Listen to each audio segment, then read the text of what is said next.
Okay, si Police Master Sergeant Adonis Hayahay Jr. Investigator, sir. Saan kita buwan, sir? Ganyan buntag, alas City kapin sa buntag. Kadisib may tawag ay nakita nga patayong lawas dito sa Propatro, Barangay Tabid, San City.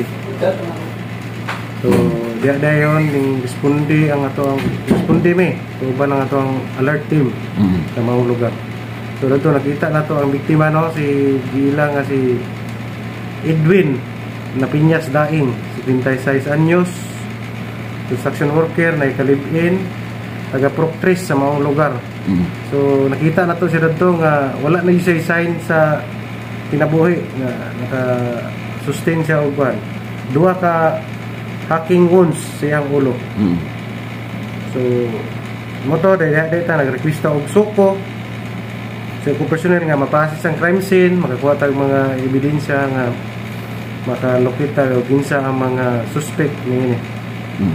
Ngayon usab apil pod ang ato ang taga CBRMO o ang City Health Office nga mao si Doktora Florilyn Irog-Irog ang nag-declare nga patay na si Edwin. Sir. Dahil ang nadakpan doon ang nadakpan, sir, na mga suspect. Pila din sila kabok sa nadakpan? Pag backtracking na to gawa na may CCTV tong tindahan na to sa gawas. So na-identify nato kung kinsa to ang mga kauban o kainom ni maong biktima. So sa Picas side pod na po yung nag-inom pod kay gikan pa daw ni sila nga gikan sila sa ika-40 ka adlaw tong may naghikog pod dito sa Propatro Barangay Tabid.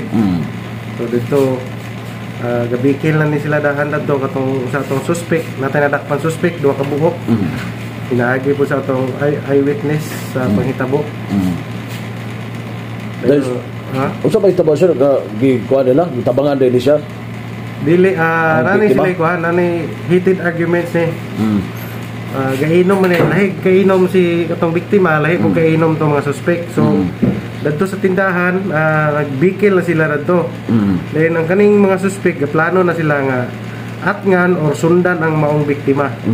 So, dito, gamit ang sundang sa usa ka suspect, gitigbas nila ang ulo ni Edwin.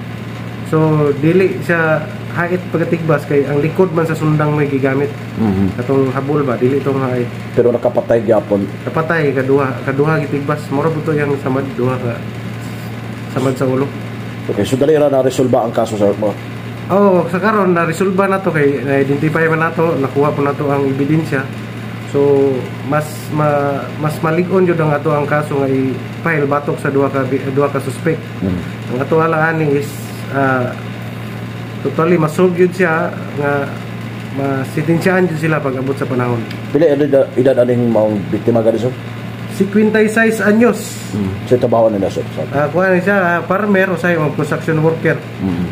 Pastol. So mga batanon pa ang suspect?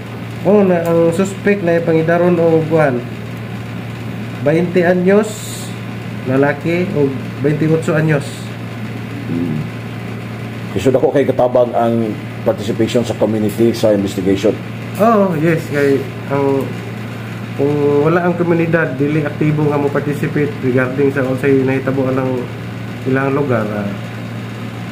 Puzzle yun ang pulis, maglisod yun may kay siyempre sila may naada sa area.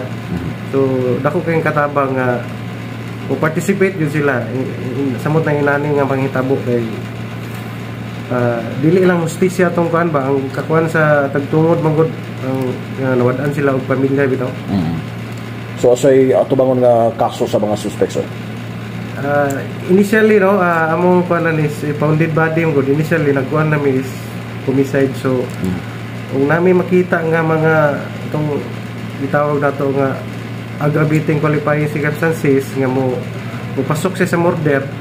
So pwede na to ang atong ipailan isang murder kay sigon pa sa witness o sa kuan nga iplanuhan na jud nila nga atngan or sundan ang maong biktima.